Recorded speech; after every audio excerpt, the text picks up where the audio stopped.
जिसके साथ न्याय नहीं कर पा रहा है, आप वो ब्रिज हैं जिसके जरिए आप समाज के उन वर्गों तक व्यवस्था से हुई नाइंसाफी के वजह से जो उनको कष्ट हो रहा है या उनको जो दिक्कत हो रही है, उसको कुछ आप अपनी क्षमता योग्यता के अनुसार बांटने का प्रयास कर रहे हैं। मैं सिविल सोसाइटी की भूमिका ऐसे ही देखता हूं। हम खुद सिविल सोसाइटी में 10 बरस तक काम किए। हमने अपने जीवन की शुरुआत ही संयुक्त राष्ट्र संघ से की है और 10 बरस तक स्वास्थ्य और शिक्षा के क्षेत्र में बहुत काम किया। बहुत काम मतलब बहुत बड़ा कुछ नहीं किया, रात दिन वही करते थे, उसी से जीविका चलती थी। यहां भी किए, अमेरिका में भी रहे, उसके बाद अफ्रीका में भी हमने 5 साल काम किया। तो पीछे एक जो सज्जन उठकर बोल रहे थे और आप लोग सब टॉलरेंस की बात करने वाले लोग, देखिए कथनी और करनी में कितना फर्क है। टॉलरेंस पर बड़ा बड़ा लेक्चर देने वाले सिविल सोसाइटी के लोग, आपका साथी एक पीछे से खड़ा होकर बोल रहा है कि भैया सब एनजीओ बंद कर देना चाहिए, इतना अच्छा व्यवस्था हो कि एनजीओ काम न करे, तो 2 मिनट में यहां से हुटिंग जारी हो गई। आप अंदाजा लगाइए कि जो सत्ता में बैठता है उसका दिमाग क्यों खराब हो जाता है, क्योंकि टॉलरेंस जितना आप भी वहां सत्ता में बैठिएगा कुर्सी पर, आपको भी किसी का दूसरा मत सुनने का दम नहीं है। आप वही सुनना चाहते हैं जो आप सुनना चाहते हैं। दूसरे पर दोष देना बहुत आसान है। भाई साहब ने कहा कि मैं बहुत अपमानित फील कर रहा हूं कि 2 घंटा आप लेट आए हैं।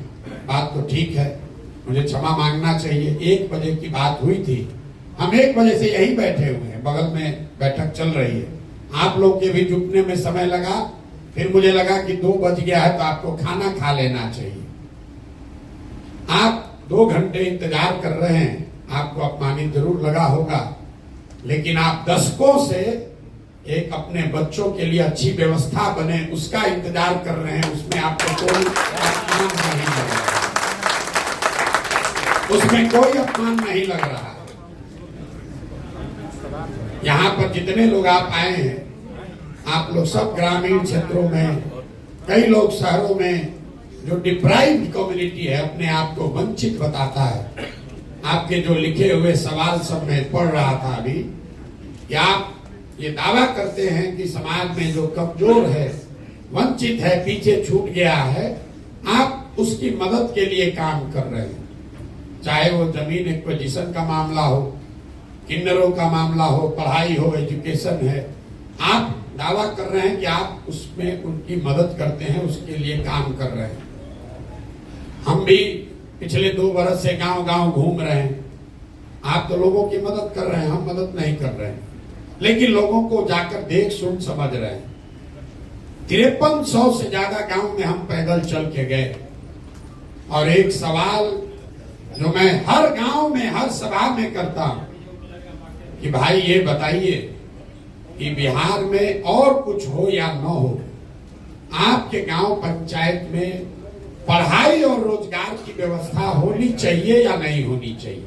मैं आपको बिहार के समाज का अपना अनुभव बता रहा हूं। 100% लोगों ने, चाहे वो किसी जाति का हो, धर्म का हो, पढ़ा लिखा हो, अनपढ़ हो, गरीब है, अमीर है, हिंदू है, मुसलमान है, महिला पुरुष, सब लोग हाथ उठाकर कहते हैं कि न भैया और कुछ हो चाहे नहीं हो, पढ़ाई रोजगार तो निश्चित तौर पर होना चाहिए। मैं 2 बरस पैदल चलने के बाद ये आपको दावे के साथ कह सकता हूं कि बिहार में कोई ऐसा गांव नहीं है जहां सारी चर्चा के बाद लोगों को अगर विकल्प दिया जाता है कि बताओ 1-2 काम जो होना चाहिए वो क्या होना चाहिए, लोग कहते हैं रोजगार, पढ़ाई होना चाहिए। उसके लिए प्रशांत किशोर और किसी एनजीओ की जरूरत नहीं है, लेकिन उसको ये मालूम नहीं है कि जवाब देने के बाद दूसरा सवाल क्या होगा। फिर मैं लोगों से पूछता हूं कि अपने अपने बच्चों के सर पर हाथ रखकर बोलो कि आप में से किसने जीवन में एक बार भी पढ़ाई और रोजगार के लिए वोट किया है। अब उसका परिणाम सुनिए, आज तक 5300 गांव में एक आदमी भी हाथ उठाकर नहीं कहा कि हमने अपने बच्चों के पढ़ाई रोजगार के लिए वोट दिया है। हम आपका हाथ नहीं उठवाएंगे, लेकिन आपके लिए दावा कर देते हैं, यहाँ बैठा हुआ शिक्षा के क्षेत्र में काम करने वाले, लाइवलीहुड के क्षेत्र में काम करने वाले लोगों ने भी अपने बच्चों के पढ़ाई रोजगार के लिए कभी वोट नहीं दिया है। आपने भी नहीं दिया है, काहे ज्ञान दे रहे? इतना ज्ञान मत दीजिए, ये ज्ञान आप भी मत दीजिए। बड़ी बड़ी बात आप भी कीजिएगा, अब फिर यहां से निकल के जाइएगा तो आपको भी हिंदू मुसलमान दिखेगा, आपको भी कुशवाहा यादव ब्राह्मण दिखेगा, आपको भी मंदिर मस्जिद दिखता है, आपको भी 5 किलो अनाज दिखता है, आपको भी मोदी का सीना 56 इंच का दिखता है। तो मेरे भाई, आप चाहे पढ़े लिखे हैं या बेवकूफ, सिविल सोसाइटी से जुड़े हैं या सिविल सोसाइटी से फायदा उठा रहे हैं, हर आदमी यहाँ वही गलती कर रहा है जो सामान्य आदमी कर रहा है। इसीलिए हम लोग इस दुर्दशा में जी रहे हैं। और हम आपसे मदद के लिए नहीं बुलाए, ना हम आपकी कोई मदद करने वाले। कोई बता रहा है पीछे से, अभी हम उस पत्र में भी आपके सवाल में देखे, किसी ने लिखा है कि आप इतना पैसा खर्चा करके पैदल चल रहे हैं, कुछ पैसा हम लोग को देते तो हम लोग ज्यादा असर दिया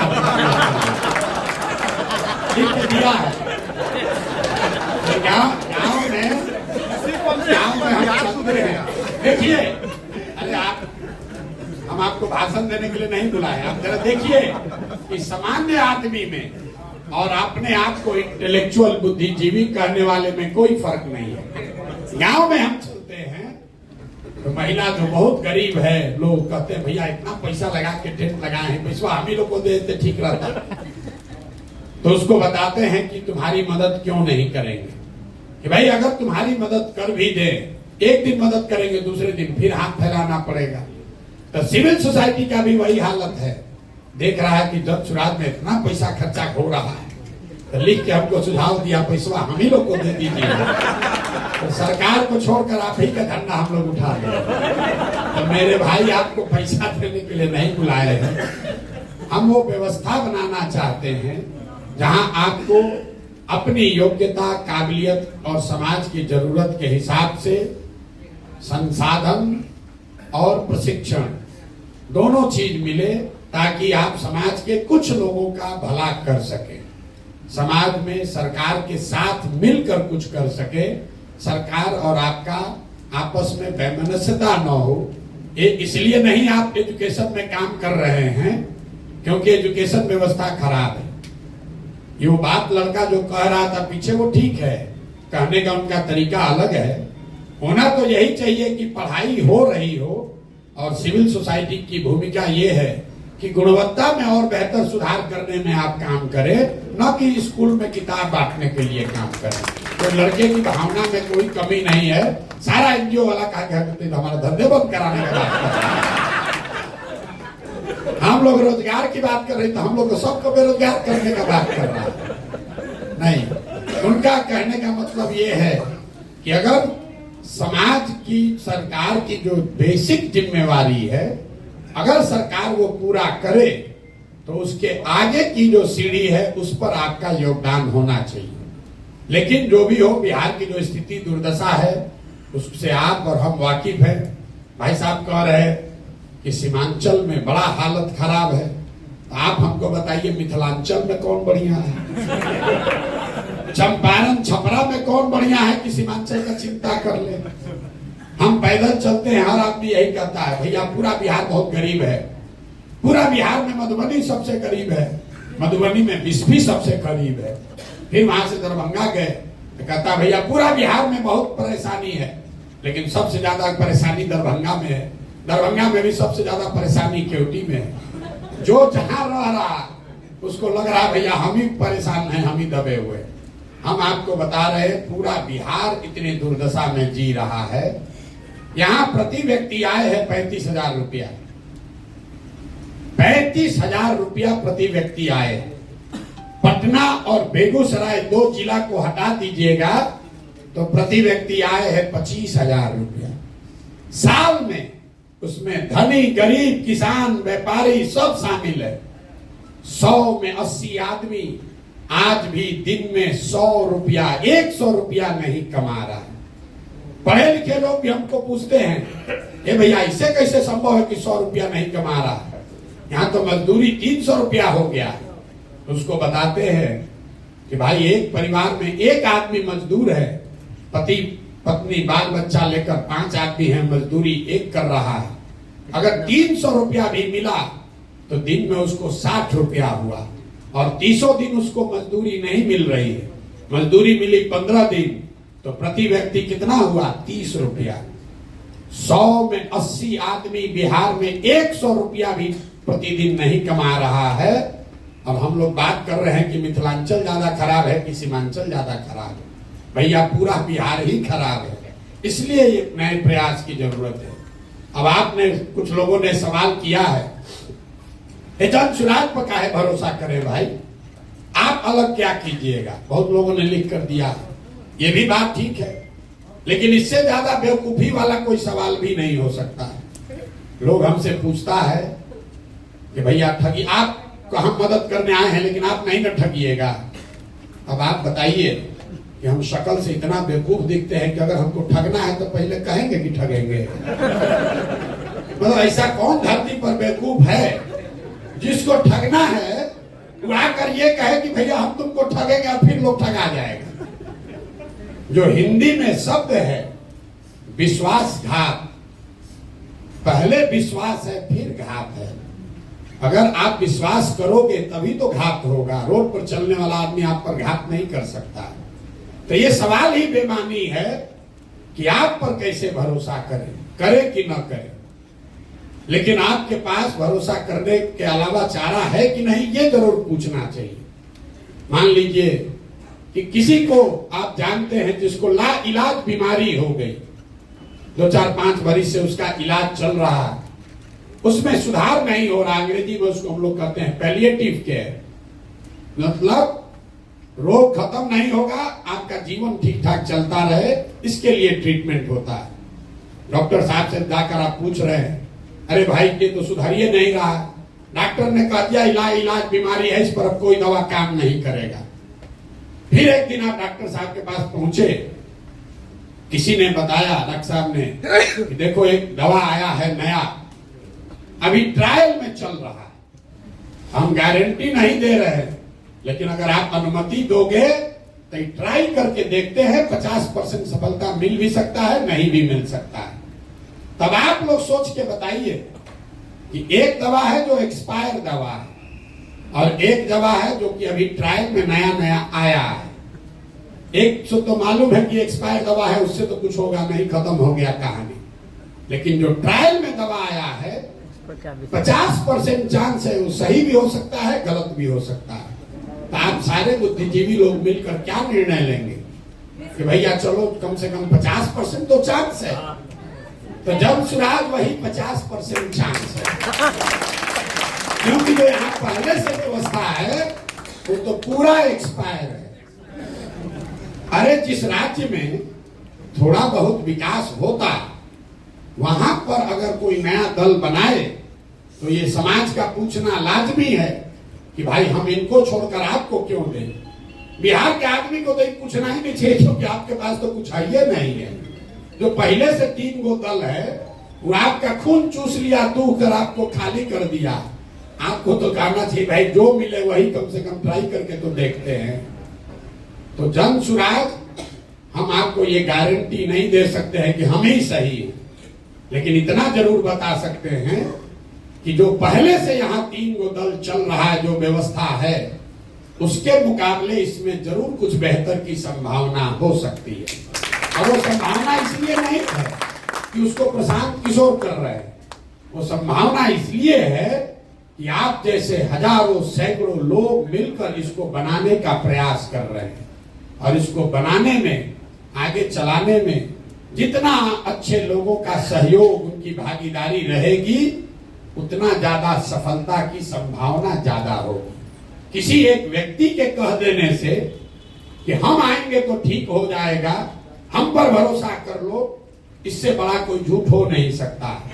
पीछे से एक जेपी सेनानी साहब खड़े हुए, उन्होंने बहुत अच्छी बात भी कही हमारे लिए, जन स्वराज के लिए अच्छी बात उन्होंने कही, उसके लिए आपका धन्यवाद कर रहे हैं सर।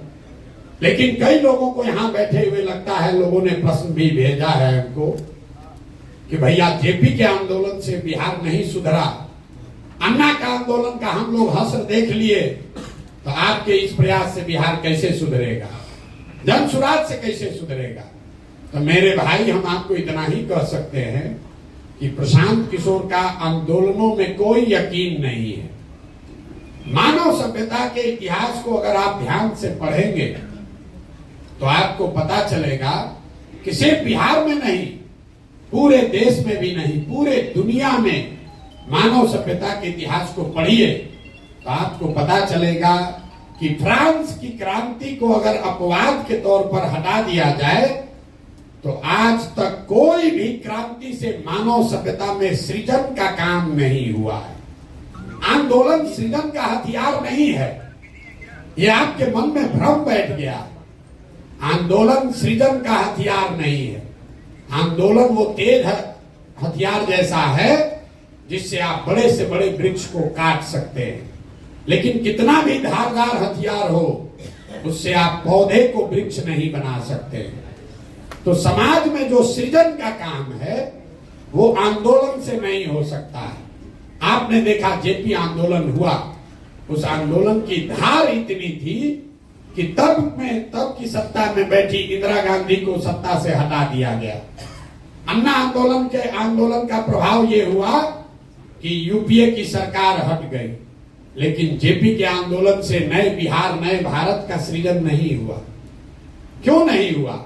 क्योंकि वो आंदोलन सृजन के लिए नहीं था, वो आंदोलन उस समय के सत्ता में बैठे हुए लोगों को हटाने के लिए था। जन स्वराज में हम किसी को हटाने का प्रयास नहीं कर रहे। हम लोगों ने 2 बरस में कोई धरना, प्रदर्शन, बंद नहीं किया, किसी की मदद नहीं की, कोई घेराव नहीं किया, किसी के खिलाफ कुछ नहीं बोले। समाज को जाकर एक रास्ता बताने का प्रयास किया कि क्या करने से तुम्हारी व्यवस्था, तुम्हारी गरीबी दूर हो सकती है। और गरीबी दूर होने का 3 ही रास्ता पूरे दुनिया में विद्वानों ने बताया है। 3 ही रास्ता है गरीबी से निकलने का। एक रास्ता है पढ़ाई, दूसरा रास्ता है जमीन, और तीसरा रास्ता है पैसा, पूंजी। अगर आप पढ़े लिखे हैं, आपको नौकरी हो जाए, तो नौकरी न भी हो, कोई रोजगार भी करने लगे, तो आपकी गरीबी इसी बिहार में, इसी मिथिलांचल सीमांचल में जो लोग पढ़ लिख कर नौकरी करने लगे, उनकी जिंदगी थोड़ी सुधर गई। लेकिन बिहार में 2/3 से ज्यादा लोगों को पढ़ने की सुविधा आज तक नहीं दी गई। दूसरा रास्ता है जमीन का। अगर आप पढ़े लिखे नहीं हैं, आपके पास जमीन हो, तो खेती किसानी करके भी लोगों का जीवन सुधर सकता है। लेकिन बिहार में, इतने बड़े राज्य में, देश का शायद एकमात्र ऐसा राज्य है जहां भूमि सुधार, यहां कोई काम नहीं किया गया भूमि सुधार को लेकर। नतीजा क्या है?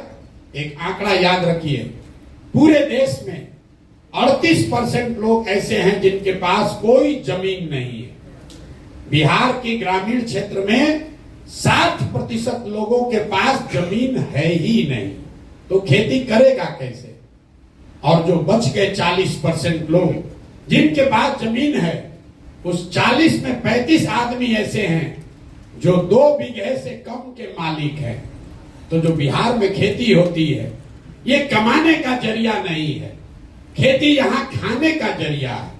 आप गांव देहात में सुनते होंगे, लोग कहता है कि हम कटिया करने आए हैं, रोपनी करने आए हैं, कमाने के लिए लुधियाना जाएंगे।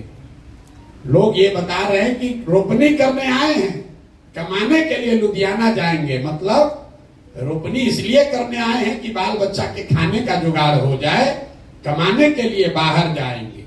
तो यहाँ की जो खेती है, यहाँ का जो भूमि का जो प्रोडक्टिविटी है, वो इतना कम है जिससे लोगों का सिर्फ पेट भर रहा है। और तीसरी बात, जब आपके पास पढ़ाई नहीं है, जमीन से प्रोडक्टिव इनकम नहीं है, तो एक ही रास्ता बचा। अगर लोगों के पास पैसा, पूंजी होता तो कोई ना कोई रोजी रोजगार हर आदमी कर सकता है। आप में से कई लोग लाइवलीहुड के फील्ड में काम करते होंगे, लेकिन बिहार में पूंजी की इतनी कमी है कि यहाँ सीडी रेशियो है 40%। बहुत कम लोग इसकी चर्चा करते हैं। बिहार में सीडी रेशियो है 40%, मतलब जो पैसा आप और हम बैंक में रखते हैं, बैंकों की जिम्मेवारी है कि अगर आप 100 रुपया बैंक में जमा कीजिएगा तो कम से कम 70 रुपया लोन के तौर पर समाज को उपलब्ध होना चाहिए। घर बनाने के लिए, गाड़ी खरीदने के लिए, बिजनेस व्यापार करने के लिए, खेती करने के लिए। पूरे देश में अभी सीडी रेशियो है 74%, बिहार में ये रेशियो है 40%। इसका नतीजा क्या होता है?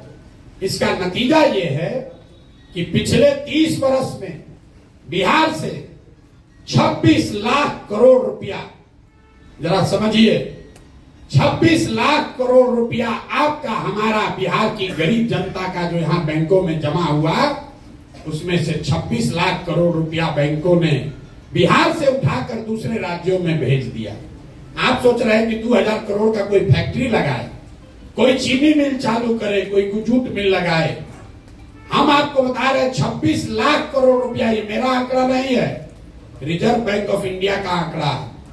पिछले वर्ष यहाँ बिहार की गरीब जनता ने यहाँ के बैंकों में टोटल पैसा जमा किया 4,61,000 करोड़ रुपया, और 4,61,000 करोड़ में से 70% के हिसाब से कम 2,80,000 करोड़ रुपया बिहार के लोगों को मिलना चाहिए था, रोजी रोजगार के लिए, व्यापार के लिए, घर के लिए, गाड़ी के लिए। मिला कितना? 1,61,000, 1,61,000 करोड़। बाकी पैसा कहां गया? बाकी पैसा गया आंध्र प्रदेश, गुजरात, तमिलनाडु, केरल, कर्नाटक। वहां पर सीडी रेशियो कितना है? वहां पर सीडी रेशियो है 90, 95, 100, 105। अगर आंध्रा में बैंकों में 100 रुपया जमा हुआ तो आंध्रा के लोगों को 105 रुपया कर्ज मिला।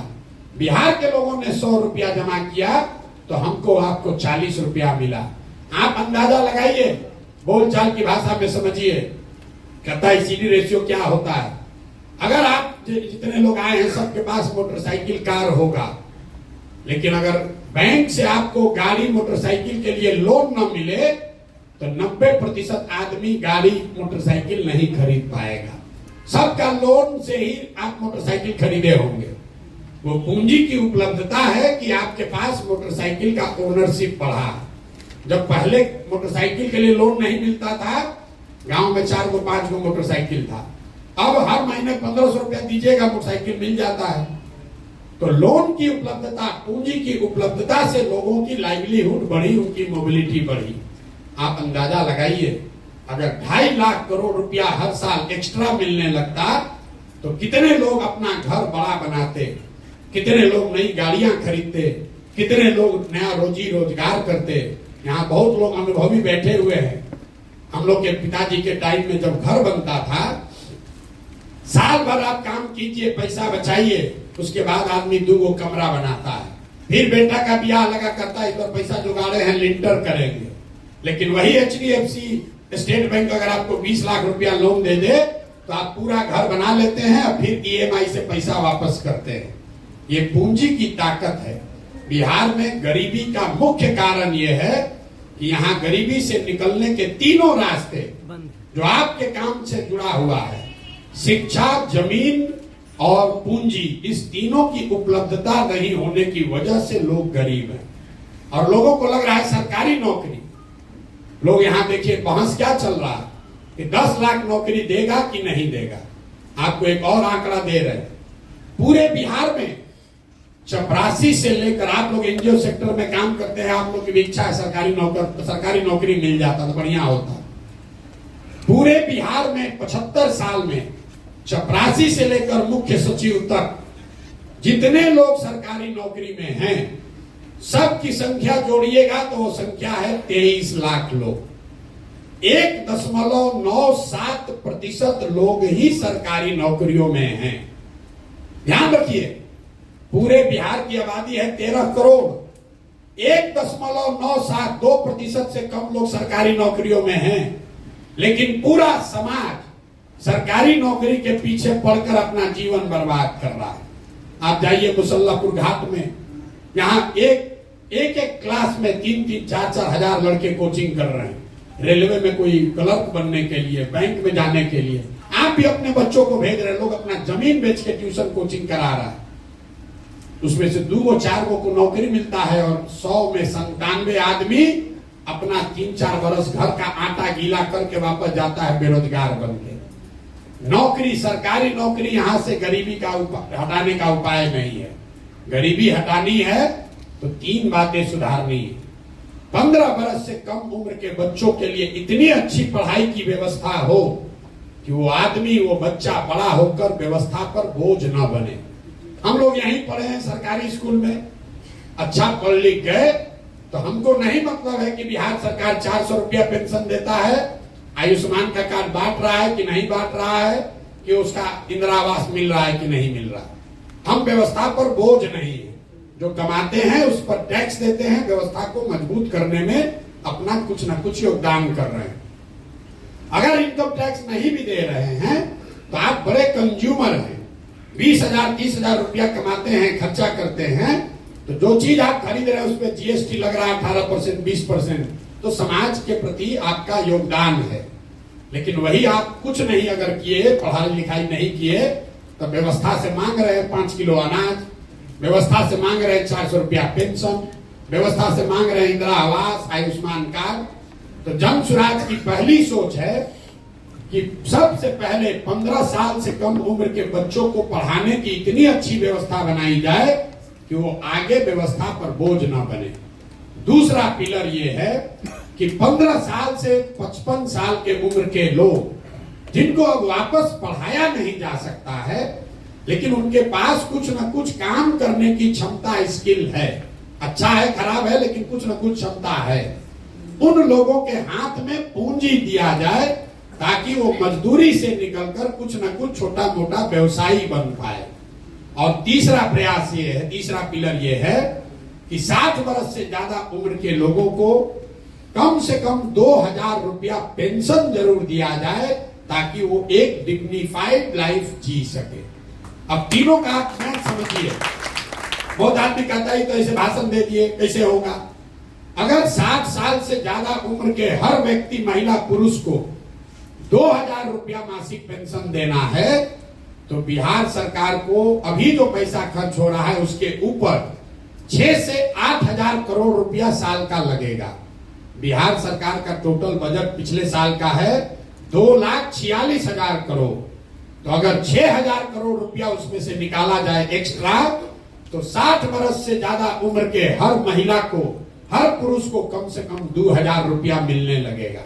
और उसका कोई नुकसान भी नहीं है, क्योंकि ये वो लोग हैं जो 2,000 रुपया लेके बैंक में नहीं रखेगा। आंकड़े बताते हैं, आप सिविल सोसाइटी में अगर काम करते हैं, जो सबसे गरीब आदमी है वो 90% से ज्यादा पैसा कंज्यूम करता है, खर्च करता है खाने पर, रहने पर। तो जो सरकार ये पैसा देगी, इससे वो आदमी बेहतर खाना खाएगा, वो आदमी अपने लिए कपड़ा खरीदेगा, तो एक बड़ा पोर्शन इसका लौट कर फिर सरकार के पास आना है। दूसरा, मैंने जो बताया कि इतनी बड़ी जनसंख्या को पूंजी कैसे दीजिएगा। अगर यहाँ पर सिर्फ सीडी रेशियो को सुधार दिया जाए, आप कहिएगा कैसे सुधरेगा। ऐसा नहीं है कि बैंकों की मनमानी है कि जितना मन होगा लोन देंगे, नहीं देंगे। आपकी जानकारी के लिए बता रहे हैं कि मुख्यमंत्री के अध्यक्षता में एक कमेटी है, देश के स्तर पर प्रधानमंत्री की अध्यक्षता में कमेटी है, जो हर महीने इस बात को का ध्यान रखती है कि बैंकों में जो पैसा जमा हो रहा है उसका कितना पैसा लोगों को ऋण के तौर पर मिल रहा है। सीडी रेशियो, आरबीआई डेटा आंकड़ा जारी करता है, वेबसाइट पे जाइएगा दिखेगा। बिहार में भी ये व्यवस्था है जहां मुख्यमंत्री की अध्यक्षता में सारे बैंकों के हेड बैठते हैं कि कितना पैसा लोन के तौर पर दिया गया। लेकिन जैसे बिहार में शिक्षक मुख्यमंत्री की बात नहीं मान रहा है, पुलिस वाला नहीं मान रहा है, डॉक्टर पदाधिकारी सीओ वीडियो नहीं मान रहा है, वैसे बैंक वाला भी उसका बात नहीं मान रहा है।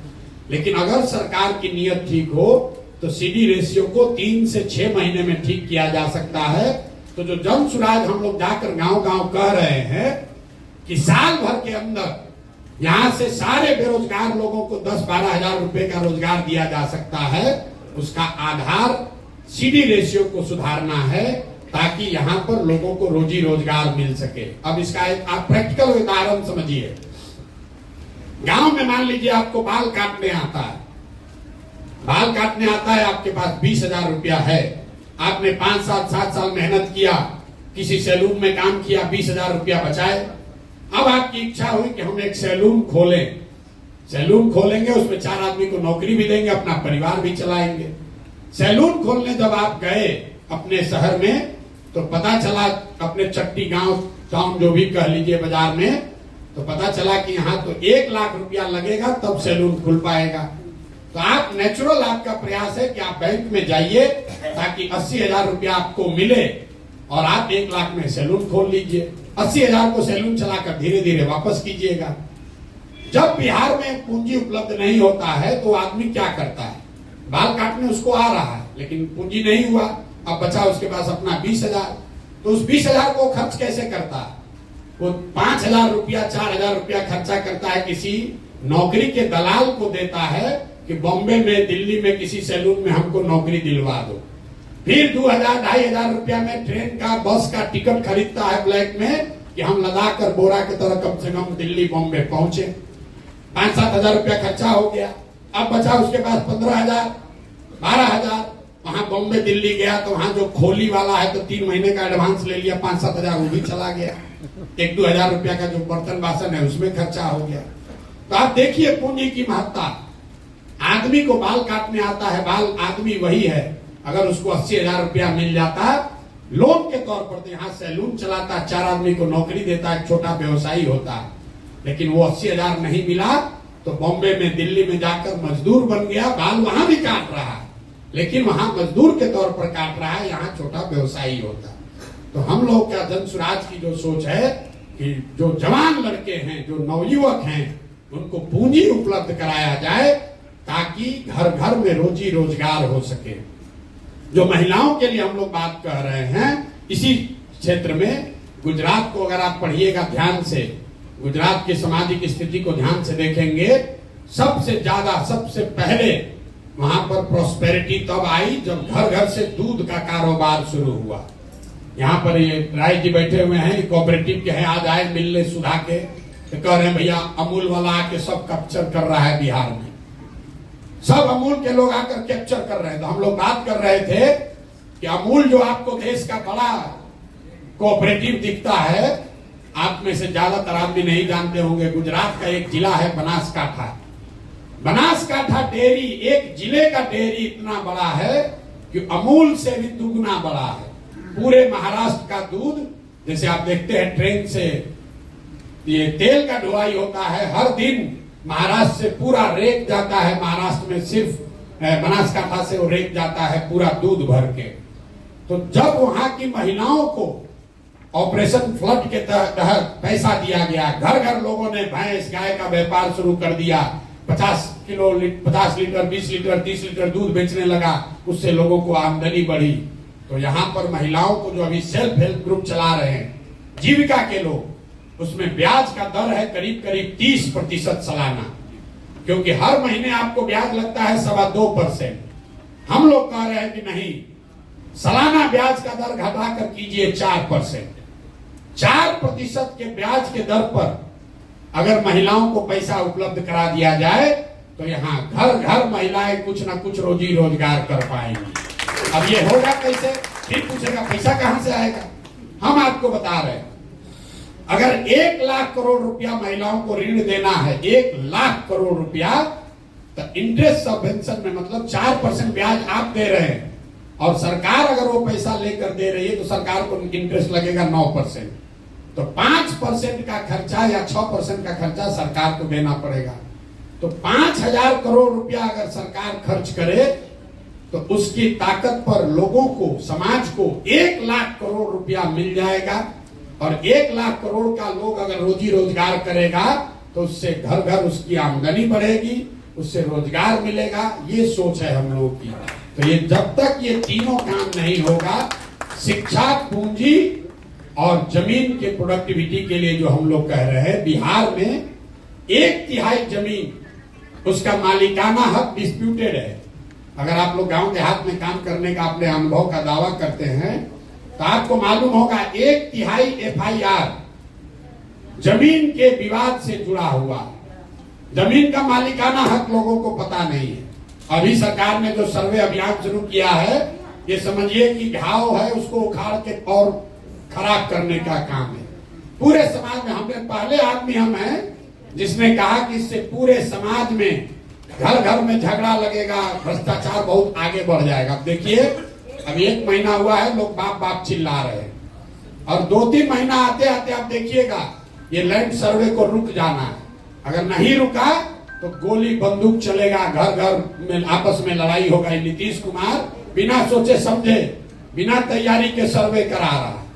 बिहार में भूमि सुधार अगर लागू करना है तो उसके लिए 5 वर्ष का समय चाहिए, और जो काम अंग्रेजों ने के समय में किया गया था, जब तक यहाँ के जमीन को पुनः फ्रेश फिर से उसकी मापी नहीं होगी, फिर से उसका मालिकाना हक नहीं तय किया जाएगा, तब तक ये वंशावली बनाकर और NOC लेकर आप बिहार में भूमि की परेशानी को दूर नहीं कर सकते हैं। इससे समस्या और बढ़ेगी। तो हम लोग का जो पूरा प्रयास है, शिक्षा 15 साल से कम उम्र के बच्चों को इतनी अच्छी शिक्षा दी जाए कि वो व्यवस्था पर बोझ न बने। युवा जिसको पूंजी उपलब्ध कराया जाए ताकि वो अपने लिए रोजी रोजगार कर सके, और बूढ़े लोगों को हर हालत में कुछ सम्मानजनक जिंदगी जीने भर का मदद किया जाए। ये जन स्वराज की सोच है। अब आप लोगों ने कुछ अपना ऐसा सुझाव नहीं दिया। पीछे से कोई एक लैंड एक्विजिशन को लेकर बोला है। लैंड एक्विजिशन को लेकर जो परेशानी यहाँ आ रही है, चौसा का बिंदु है, या आज हमें किसी ने नालंदा राजगीर की भी बात बताई है, जो एयरपोर्ट के लिए जमीन लिया गया है। इसमें जो कानून है, भूमि अधिग्रहण कानून बिल्कुल ठीक है कि जो मार्केट का रेट है उससे 4 गुना मिलना है। दिक्कत यह है, ऑपरेशनल दिक्कत यहाँ जमीन पर, भूमि अधिग्रहण किया गया 10 वर्ष पहले और उसका सेटलमेंट हो रहा है आज। तो विवाद लोगों को ये नहीं है कि हम जमीन देंगे कि नहीं देंगे। विवाद ये है कि जमीन का दाम 10 वर्ष पहले वाला देखकर 4 गुना किया जाए कि आज के भाव का 4 गुना किया जाए।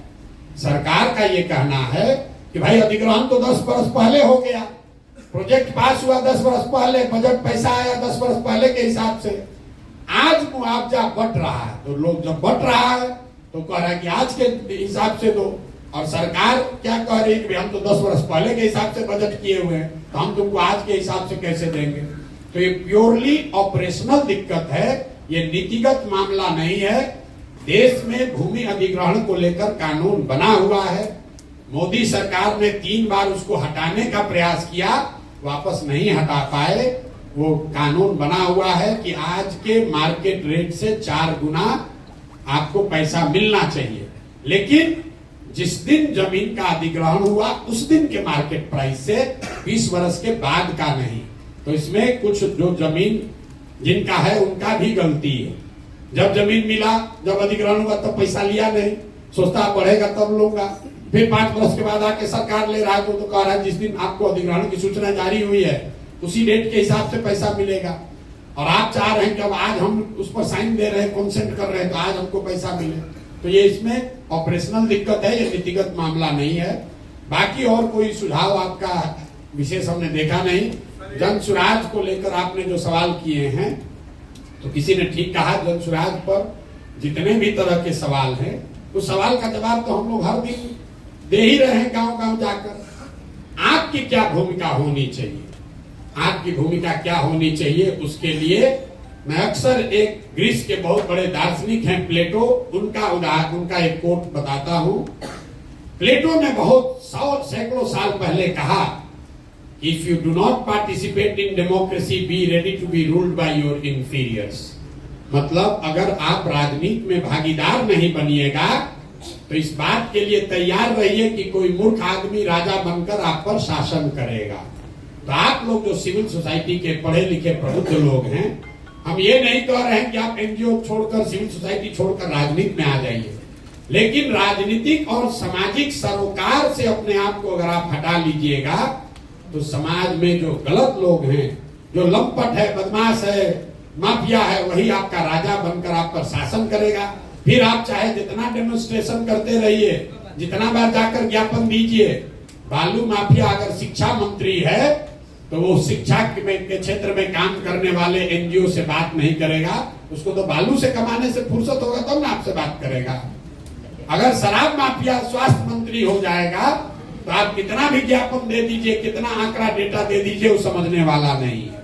तो आपकी जिम्मेवारी ये है कि अपना काम करते हुए समाज को इस बात के लिए तैयार कीजिए कि भाई तुम अपने बच्चों के लिए वोट करो, अपने पढ़ाई रोजगार के लिए वोट करो। फिर मैं उसी आदमी की बात कहूंगा जो पीछे जिसके नाम पर आप लोग वोटिंग किए कि भैया हम एनजीओ चला रहे हैं, कितना दिन तुम्हारे बच्चा को पढ़ाएंगे। जब सरकार अच्छी बन जाएगी, अच्छा स्कूल होगा, तब सबके बच्चे अच्छा पढ़ेंगे। इसलिए अपने बच्चों के पढ़ाई के लिए वोट दो। बालू माफिया शराब माफिया को वोट मत दो, जाति के नाम पर मत बिको। जितने लोग आप हैं आप भी अपनी ओर से प्रयास कीजिए। ये प्रशांत किशोर का अकेला अपना प्रयास नहीं है, ये प्रशांत किशोर कोई कर्जा नहीं खाए हैं बिहार का कि हम ही को करना है। ये आपकी हमारी सबकी जिम्मेवारी है। मानवता का ये तकाजा है कि अगर आपका पेट भर जाए तो अपना पेट भरने के बाद अगर आपके पास कोई साधन शक्ति समय व्यवस्था है तो जिसका पेट नहीं भरा है उसकी चिंता आप कीजिए। ये भी सिविल सोसाइटी का आपका मूल मंत्र है।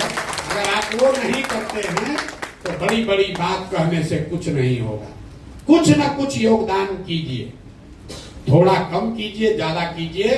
पैसा और समय ये किसी के पास अपने जरूरत से ज्यादा नहीं है। अंबानी के पास भी पैसा उसके जरूरत से ज्यादा नहीं है, तभी तो रोज बिजनेस कर रहे हैं। तो ये समझना कि हमारा पास तो पैसा नहीं है, जब हो जाएगा तब करेंगे, हमारा पास तो समय नहीं है, जब समय रहेगा तब करेंगे। तो किसी के पास समय और पैसा ज्यादा नहीं होता है। आपको अपने जीवन में तय करना है कि जो हमारे पास है इसमें से कुछ न कुछ अपने समाज के लिए, अपने मिट्टी के लिए कुछ न कुछ हम अपना योगदान करेंगे। अगर आप जुड़कर कुछ करना चाहते हैं तो आपके और आपके बच्चों के सामने आएगा। जो हम लोग हिंदू धर्म में भी कहते हैं, जो कुछ भी आप करते हैं वो आपके और आपके बच्चों को मिलना ही मिलना है, उससे कोई नहीं, उसके लिए किसी दलगत व्यवस्था की जरूरत नहीं है। भगवान में, ऊपर वाले में हम लोग का भरोसा है। आप अच्छा करेंगे तो आपके सामने, आपके बच्चों के सामने वो अच्छा बनकर आएगा ही आएगा। आप यहाँ बैठे हैं, हम यहाँ खड़े होकर भाषण दे रहे हैं। किसी व्यक्ति ने, किसी समाज ने कहीं सरकारी स्कूल, मिशन स्कूल बिहार में बनाया था जहां से पढ़कर हम यहाँ पहुंचे हैं, तब तो खड़े होकर भाषण दे रहे हैं। अगर वो स्कूल, वो मिशन स्कूल नहीं किसी ने बनाया होता तो हम भी बिहार के किसी गांव में मजदूरी कर रहे होते। ऐसा मत समझिए कि आप और हम कोई दूसरों से ज्यादा बेहतर है। हमसे, आपसे बहुत अच्छी सोच रखने वाले लोगों ने अपने अपने स्तर पर कुछ न कुछ योगदान किया है, तभी आप और हम इस सभागृह में बैठकर चर्चा कर रहे हैं। तो आपकी हमारी जिम्मेवारी है कि अगर ऊपर वाले की मदद से, दुआ से, ऊपर वाले की कृपा से इसी कुव्यवस्था में आप थोड़ा सा बेहतर हो गए हैं, आगे निकल गए हैं, तो आपकी हमारी जिम्मेवारी है कि अपने हिस्से से एक छोटा अंश ही निकालकर समय से, संसाधन से, बुद्धि से, सलाह से समाज के लिए कुछ कीजिए। यही मेरी आपसे अपेक्षा है। आप लोग आए हैं समय निकालकर, आपका बहुत बहुत धन्यवाद। एक दो सवाल जो मैंने जानबूझकर छोड़ा है उसमें कोई बहुत महत्व नहीं है, फिर भी अगर आपका कोई और सवाल है तो आप सवाल कर सकते हैं। बहुत बहुत धन्यवाद।